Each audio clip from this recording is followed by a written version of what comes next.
itu orang-orang di Batam ya. Kecil suaranya. Tanggal berapa? 6. 6 atau 5? Hah? Nah, itulah orang Indonesia. Bingung kita, Pak. Satu Ramadan bingung.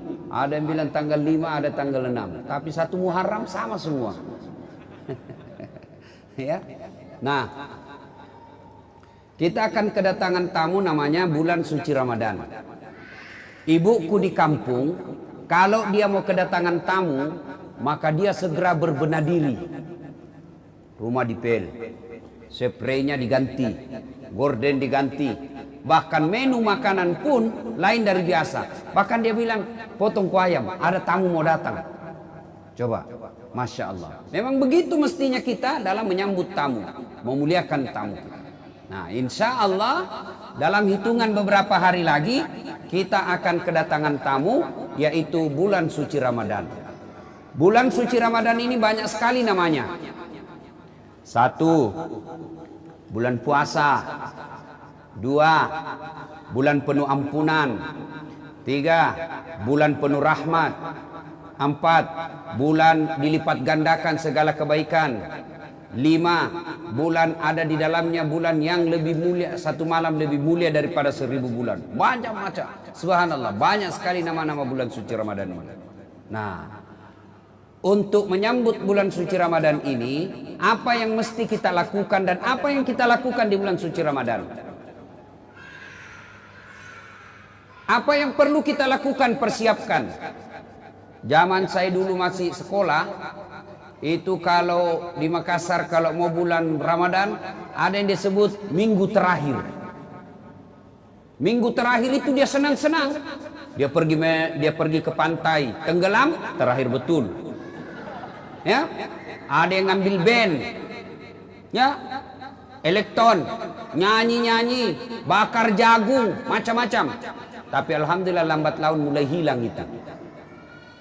Maka anak-anak milenial sekarang dia gantilah dengan istilah tarhib Ramadan, menyambut bulan suci Ramadan. Cuma saya kalau ceramah ini terganggu konsentrasi kalau banyak anak-anak lari-lari. Lari-lari sana. Itu bedanya orang Kristen. Itu orang Nasrani kalau dibawa anaknya ke gereja, dikasih duduk itu di sampingnya. Duduk kau nak dengar itu pastor pendeta ceramah khotbah. Kalau kita duduk, ada bilang mamanya pi mau main nak. Gila main itu anaknya. Dan begitu ditanya siapa anak itu, ndak ada yang mengakui, malu diakui anaknya. Ya. Ya Bapak, saudara-saudara sekalian. Apa yang perlu kita lakukan menyambut bulan suci Ramadan ini? Yang pertama, kita harus mempersiapkan diri secara fisik. Kenapa? Ramadan itu, puasa itu puasa fisik. Puasa itu ibadah fisik. Tidak bisa orang puasa kalau sakit. Iya toh? Maka harus persiapkan fisiknya. Latihan dulu. Orang kalau main bola kan latihan dulu, bos. Mau main futsal tidak langsung masuk main bola langsung, tidak. Kenapa? Keram kau punya otot, bisa jadi cedera ototnya. Maka ada pemanasannya dulu. Apa pemanasan sebelum masuk bulan suci Ramadan? Maka dimulai dengan apa? Kita puasa Senin Kamis dulu. Memulai dengan puasa-puasa sunnah. Supaya masuk Ramadan tidak kaget perutnya. Kenapa? Dia sudah terbiasa mulai latihan. Maka persiapkan fisik dulu. Yang berikutnya, selain fisik kita persiapkan apa? Ilmunya. Datang di sini, datang pengajian-pengajian begini. Maka adik-adik sekalian, bacalah ilmu, baca kitab. Supaya apa? Masuk Ramadan kita tidak bingung. Adik-adik remaja, belajar fikih, belajar mana yang memakruhkan puasa, mana sunnah-sunnah yang lebih bagus, mana yang mengurangi pahala, puasanya tetap sah tapi kurang pahalanya. Bagaimana hukumnya mimpi basah ketika siang hari? Ini banyak-banyak saya lihat anak-anak milenial. Anak-anak SMA tuh, Ustaz, bagaimana hukumnya kalau kita lagi puasa siang hari mimpi basah? Ada tuh mimpi basah kalau siang tuh? Iya. Puasanya sah dengan catatan begitu bangun langsung pergi mandi, bangun langsung mandi. Kalau mimpi Kalau kreatif sendiri, batal. Batal puasa bosnya. Nah, itu harus ditahu semua itu. Termasuk bapak-bapak. Ada yang tanya, Ustadz, ternyata kalau malam boleh berhubungan suami istri. Ya boleh selama itu kau nikah. Halal. Yang tidak boleh siang. Selesai sholat subuh sampai maghrib, jangan kau coba-coba. Kalau kau coba dekat-dekat istri dan kau offside, kartu merah. Apa dendanya? Puasa kau 60 hari berturut-turut. 60 hari berturut-turut. Kalau malam boleh. Maghrib sampai subuh boleh. Tiba-tiba ada bapak-bapak bilang, Ustaz, kalau malam betul boleh. Boleh. Masya Allah Ustaz, saya sudah 5 tahun biar malam tidak juga. Kadongok kok. Makanya belajar kok bos. Ya, nah itu semua penting kita ketahui. Ustaz, bagaimana kalau menelan ludah pada saat puasa? Itu waktu kecil kan kita bilang kalau menelan ludah batal. Akhirnya kita meludah terus. Kering tenggorokan. Boleh kalau ludah, biar kau kasih keluar lagi, masuk lagi, keluar lagi, masuk. Boleh. Yang penting kau tidak tambah. Misalnya begini, tambah. Batal itu bos. Kalau yang di dalam tenggorokanmu keluar masuk, boleh. Yang penting kau tidak jijik. Keluar lagi. Nah, boleh kalau itu. Ya. Bagaimana kalau sikat gigi di bulan suci Ramadan? Boleh. Boleh. Yang penting jangan kau telan air. Pura-pura sikat gigi. Mamamu bisa kau tipu, tapi Tuhan Maha tahu. Dia kalau Ramadan dia kumur-kumur, 3 kali masuk, 1 yang keluar. Berarti dia korupsi 2 ini. Itu harus tahu ilmunya, semua harus kita tahu. Bapak-bapak ini, ibu-ibu yang pengantin baru, harus tahu ilmunya. Mandi junub. Ada yang bilang, Ustadz katanya kalau Ramadan mandi junub, begitu selesai harus mandi junub. Begitu selesai hubungan suami istri mandi junub. Tidak. Tidak harus ketika selesai. Nanti mau sholat subuh baru mandi junub. Bukan puasa yang mewajibkan kita mandi junub, tapi sholat subuh yang mewajibkan bapak mandi junub. Ada orang dia bilang begitu selesai mandi. Sebelah capek kok itu bos. Pengantin baru. Sudah buka begitu. Mandi kok. Masih baik itu kalau jam 8. Pulang tarawih begitu lagi. Mandi kok lagi. 2 kali mau mandi. Sekalinya mau tidur jam 11 begitu. Mandi lagi. Bangun jam 2 begitu. Mandi lagi. Sekalinya mau makan sahur begitu. Mandi lagi. 5 kali mandi satu malam. Mesek kok bos. Jadi kapan mandinya? Episode terakhir. Nah ada juga kalau misalnya cuman jangan kau ketawa anak muda, ini urusan orang tua. Nah, ada juga yang misalnya malam, misalnya jam 11 mau tidur, ya. Kapan mandinya? Apakah sebelum makan sahur? Jadi kalau bapak makan sahurnya jam 2, apakah mandinya sebelum jam 2? Tidak. Bukan makan sahur yang mewajibkan bapak mandi junub. Tapi kapan? Sebelum sholat subuh. Jadi saya ulangi, sholat subuh yang mewajibkan ibu bapak wajib mandi junub. Bukan karena puasa. Itu harus ditahu semua. Maka sebelum masuk puasa, belajar. Belajar. Ya. Nah, persiapan secara fisik, kemudian persiapan ilmu, mendatangi majelis-majelis, mendatangi kajian-kajian. Tidak ada kajian, maka silakan googling, cari kok di YouTube, ceramah-ceramah, cari kalau ada perbedaan pendapat, bandingkan lagi.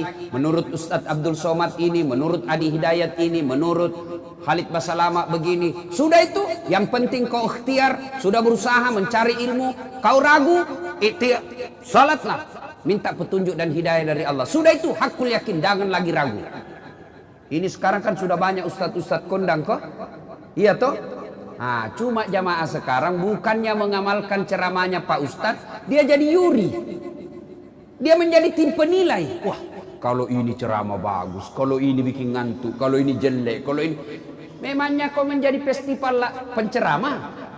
Amalkan ilmunya orang, bukan membanding-bandingkan.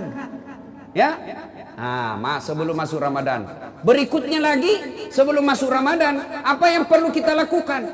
Cari musuhmu. Cari bombe. Apa sih? Yang kau tidak bertutur sapa. Musuh. Gara-gara pilpres. Satu dukung Jokowi, satu dukung Prabowo. Bertengkar di grup. Akhirnya ketemu ndak baku sapa. Assalamualaikum, dia tahu kalau saya tunda dulu salamku deh, karena nanti saya baku hadapan, nanti selesai baru assalamualaikum. Padahal duduk samping. Selama masih musuhan, minta maaf. Kalau bapak masih musuhan masuk Ramadan, sah puasanya, tapi sayang amal-amal Ramadannya tidak dicatat.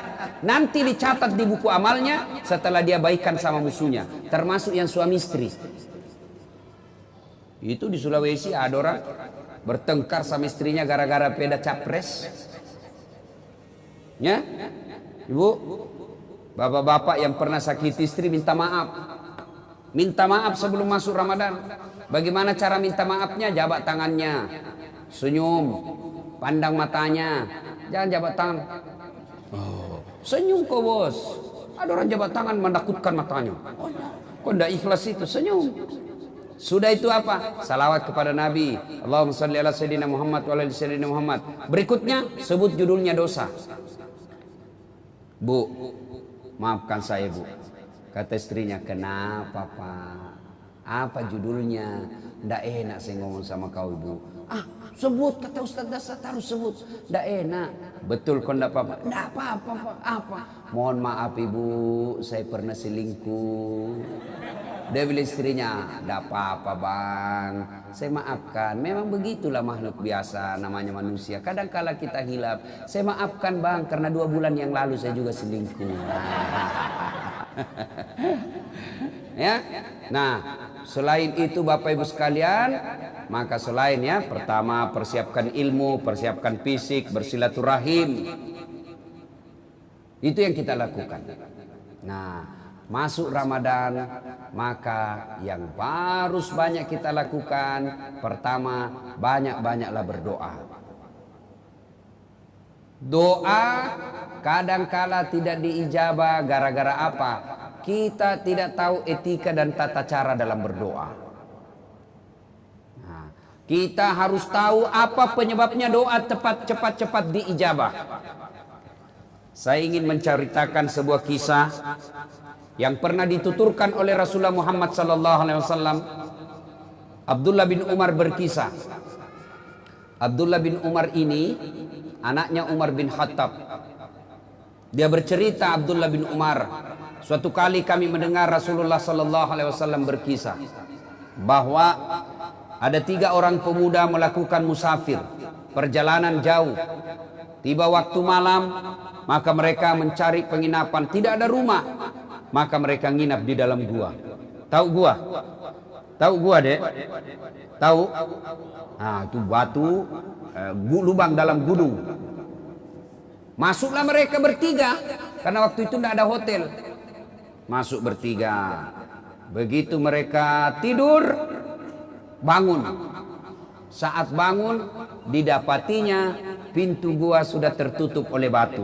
Jadi anggaplah ini, ya anggap. Ini mulut gua tertutup batu. Mereka bangun, Masya Allah. Inna lillahi wa inna ilaihi rajiun. Tertutup pintu. Dia dorong, tidak bisa terbuka. Dorong lagi, tidak bisa terbuka. Akhirnya satu di antara mereka berkata, ayo kita minta pertolongan Allah. Bagaimana caranya? Mari kita berdoa. Majulah orang pertama berdoa. Ya Allah, saya pernah mengurusi ibu saya. Saya bekerja di pasar. Setiap hari, jika masuk waktu siang, waktu duhur, saya balik ke rumah saya dari pasar, jalan kaki berkilo-kilometer. Saya suapi ibu saya makan, saya tuntun ibu saya makan. Selesai saya beri makan, saya kasih pakaian yang rapi, lalu saya tuntun sholat duhur. Selesai semuanya, selesai makan, selesai sholat duhur, saya balik lagi ke pasar, mengurus dagangan saya. Tiap hari aku lakukan itu, ya Allah. Ya Allah, sambil dia kenang kebaikannya ini, dia berdoa kepada Allah. ya Allah, jika mengurus orang tua, melayani ibu saya adalah kebaikan di sisimu, dan engkau merasa pantas membalasnya, maka saya mohon kepadamu ya Allah, kabulkan doaku, bukalah pintu gua ini. Tiba-tiba pintu gua bergerak, terbuka, belum, hanya geser sedikit, tapi belum bisa dilalui manusia. Selesai berdoa, dia tunjuk orang kedua. Mas bro, kau lagi berdoa. Maju orang kedua berdoa, ya Allah, saya pernah mencintai seorang perempuan yang tak lain adalah sepupuku sendiri. Saya sangat menyayanginya, aku ingin sekali bersamanya. Dan di suatu ketika datanglah perempuan ini meminta tolong kepadaku, Mas, tolonglah saya, pinjami duitmu, saya butuh sekali duit. Katanya ini anak muda, boleh saya pinjami kamu, tapi dengan catatan, temani saya tidur satu malam. Bagaimana caranya? Nah, kau bukan muhrim, terserah. Mau kau saya bantu? Itu. Kalau kau tidak mau, tidak usah, saya tidak pinjami kau. Karena butuh sekali ini perempuan, akhirnya oke, saya terima persyaratannya. Maka ketemulah mereka di tempat yang mereka telah sepakati, pada jam yang mereka telah sepakati. Datanglah ini perempuan, mulai dengan berpakaian cantik sampai telanjang bulat. Telanjang bulat, bukan telanjang segitiga, telanjang bulat. Saya tidak tahu juga, jangan kau tanya saya kenapa disebut telanjang bulat. Saya juga tidak tahu kenapa, karena memang sudah begitu sejak lahir. Ditanya saya, kenapa orang tidak bilang telanjang segitiga ya? Telanjang segi empat atau telanjang persegi empat, telanjang bulat. Tidak tahu kenapa. Jangan kau tanya saya tidak tahu jawabannya. Dia sudah telanjang bulat ini perempuan.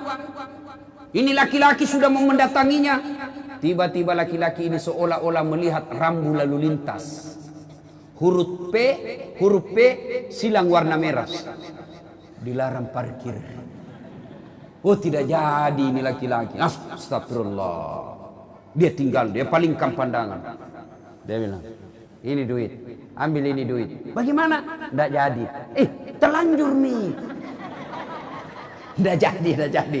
Jadi, kau tidak usah utang, ambil saja ini duit. Saya bantu kau lillahi ta'ala. Kira-kira kalau kau bos, tak kalah nih deh. Masya Allah.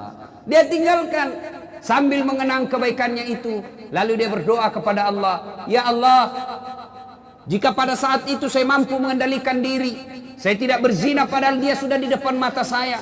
Saya tidak berzina karena saya takut kepadamu ya Allah. Jika itu adalah kebaikan di sisimu, saya mohon kepadamu ya Allah, kabulkan doaku, bukalah pintu ini.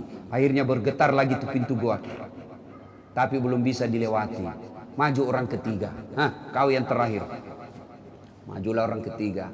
Ya Allah, saya pernah punya pegawai. Sebelum dia gajian dia pergi merantau. Maka aku simpanlah dia punya gaji bulanan. Gaji bulanan itu kemudian saya belikan seekor kambing perempuan, kambing betina hamil tidak ada suaminya. Kenapa ketawa? Namanya juga kambing. Wajar, masa ada kambing akad nikah.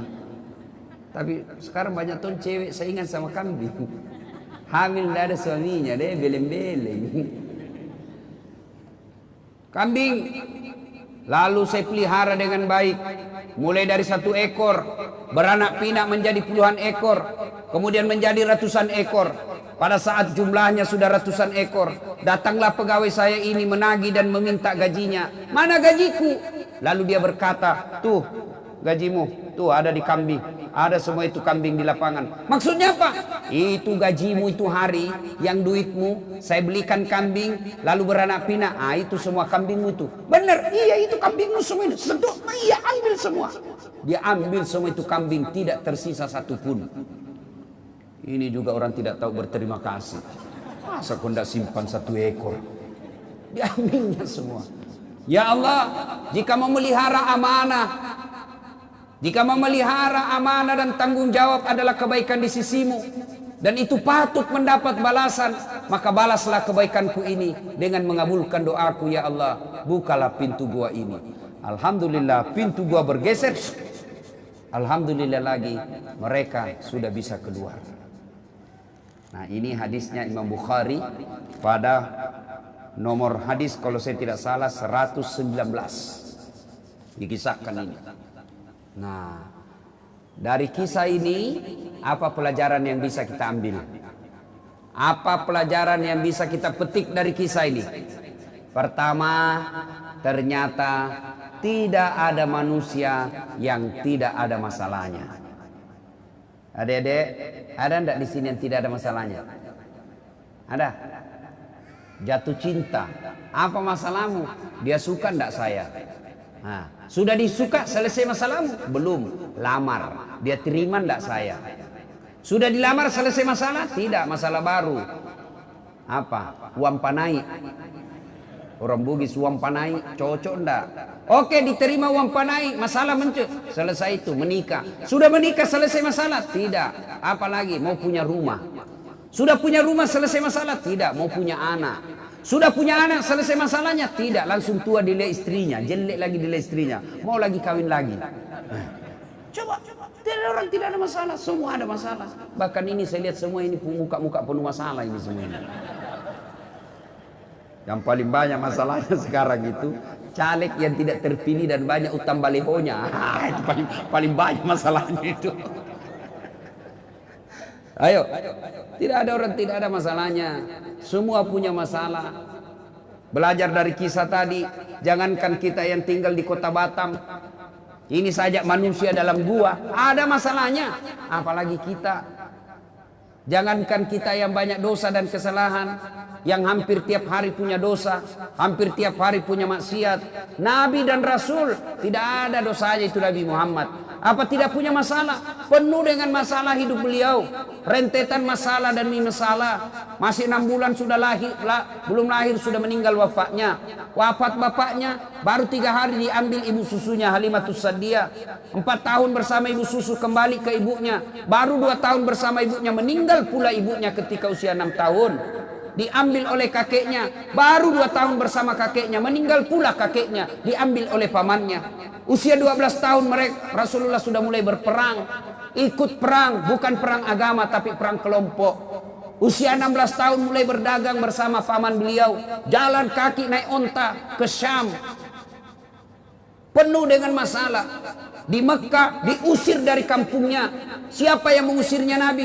Bukan orang lain. Siapa yang mengusirnya? Pamannya sendiri. Nabi saja penuh dengan masalah. Minta pertolongan ke Taif. Apa dibantu di Taif? Tidak, dilempari satu kampung di Taif. Nabi penuh dengan masalah. Apalagi kita. Kalau begitu bukan masalah kita. Masalah kita adalah bagaimana mengatasi masalah. Itu. Kalau Nabi ada masalahnya, beliau ambil wudhu, sholat, hajat, minta pertolongan kepada Allah. Kita ada masalah, ambil HP, update status, berdoa di Twitter, berdoa di Facebook. Sedikit-sedikit, ya Allah lindungilah suamiku, ya Allah murahkan rezekiku. Update status lagi, ya Allah halalkan segala usahaku. Sibuknya itu Tuhan mau baca statusmu. Berdoa di status bos, berdoa di atas sajadah selesai sholat. Maka adik-adik ketika ada masalah, diajarkan Ali dari kisah ini, semua ada masalah. Tidak ada manusia yang tidak ada masalahnya. Kamu pikir ustadz tidak ada masalahnya? Ustadz juga banyak masalahnya. Satu hari dikasih 5 ceramah, masalah itu juga itu. Capek orang bos. Coba, kadangkala datang capek kita selesai ceramah disuruh lagi selfie. Selfie sudah selfie lagi selfie. Orang sudah keringatan capek selfie. Disuruh senyum, orang capek ini. Coba. Semua orang punya masalah. Tidak ada orang tidak punya masalah. Semua orang punya masalah. Alhamdulillah. Allah cuma minta sabar, sempurnakan sholat. Ya, ada masalah, ngadulah kepada Allah, berdoalah kepada Allah. Ya. Belajar lagi dari kisah ini. Ternyata dalam berdoa boleh menyebut kebaikan. Dalam berdoa ibu boleh menyebut kebaikan, tapi bukan menyebut kebaikan kepada manusia, tapi menyebut kebaikan kepada Allah. Yang berdosa yang tidak boleh, bapak cerita ke tetangga, kau tahu Dasat Latif itu dari Makassar, itu jadi ustadz. Saya kasih sekolah itu dari SD SMP. Saya lihat itu dia tidak ada apa-apanya. Saya yang kasih sekolah, tidak jadi manusia itu kalau bukan saya. Tidak boleh begitu, tidak boleh. Tapi menyebut kebaikan kepada Allah ketika berdoa boleh. Ya Allah, saya pernah ngurus anak yatim piatu. Sepupu saya sekolahkan mulai dari SD, SMP, SMA, kuliah. Lalu aku nikahkan dengan wanita baik-baik. Lalu dia sekarang sudah menjadi orang yang berhasil. Jika itu adalah kebaikan di sisimu ya Allah, kabulkan doaku ya Allah, murahkan rezekiku ya Allah. Boleh. Ya Allah, saya pernah mencintai seorang wanita ya Allah. Aku sangat mencintainya. Aku sangat menyukainya. Dia pun mau sama saya, tapi mau muntah lihat saya ya. Nah, boleh menyebut kebaikan-kebaikan, boleh. Ya. Yang ketiga, hikmah dari kisah ini. Ternyata yang bisa menyebabkan doa cepat diijabah Allah, cepat dikabulkan Allah, satu, birrul walidain, berbuat baiklah kepada kedua orang tua. Ini adik-adiknya kan banyak semua ini. Siapa yang masih hidup orang tuanya? Katakan. Yo. Yang sudah tidak ada satu, yang tidak ada dua-duanya. Coba bapak yang masih ada orang tuanya, mau cepat dikabulkan doa, urus orang tua dengan baik. Adik-adik mau cepat kerja yang baik, tidak usah kau cari muka sama pejabat. Kau sudah punya muka itu. Ada kan orang suka sekali cari muka. Siap pak, siap. Apa siap? Lebih kau cari muka sama orang tua Allah. Dengan cara apa? Cari muka pada Allah. Dengan cara apa? Muliakan orang tuamu. Muliakan orang tua. Itulah sumber berkah. Banyak diantara kita cari berkah ke guru, cium tangan ulama, datang ke makam ini, ziarah ke makam ini. Lalu ibumu di rumah kau tidak urus. Gimana mau baik hidupmu? Ada ndak orang yang mencintai kita seperti cintanya orang tua? Ada ndak orang yang sayang kepada kita melebihi cintanya orang tua? Tidak ada. Inilah orang tua yang sangat mencintai kita. Adik-adik, saya tanya ibu, bu, ada ndak orang mau kerja 24 jam tidak digaji? Ada? Ada. Siapa? Ibumu. Itulah orang tua. Kerja 24 jam ngurus kita, tidak pernah minta digaji. Malah dia yang kasih kita duit. Itulah orang tua.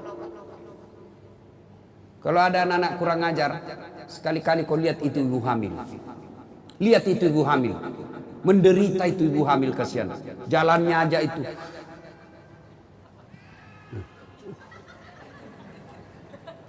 Coba. Apalagi kalau dia sudah 7 bulan. Kakinya ada di sini. Naik di sini. Mesun. Coba. Kesiannya itu ibu hamil. Tuh. Apalagi kalau dia tidur. Coba lihat ibu hamil kalau tidur. Nggak ada enaknya. Satu aja kasihan gayanya itu, gaya pasrah.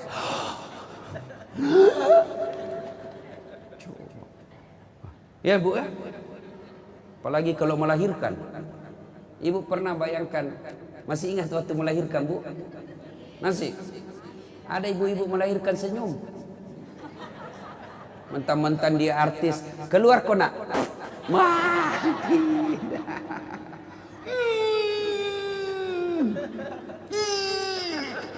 Dia bilang ibu binan, ya ulang lagi. Gigi besi. Coba itu. Begitu anaknya lahir cacat, apa dia tempelin?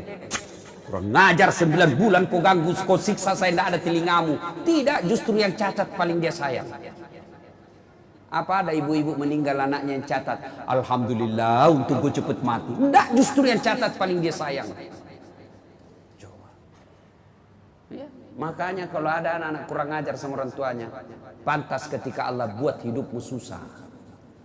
Baik-baik sama orang tua, ya.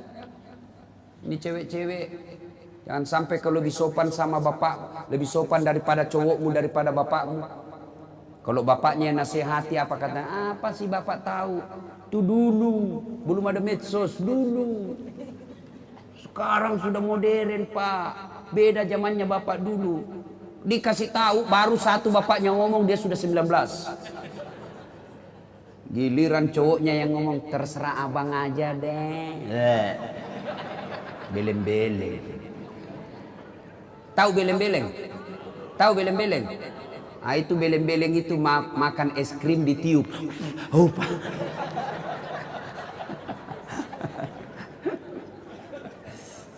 Iya.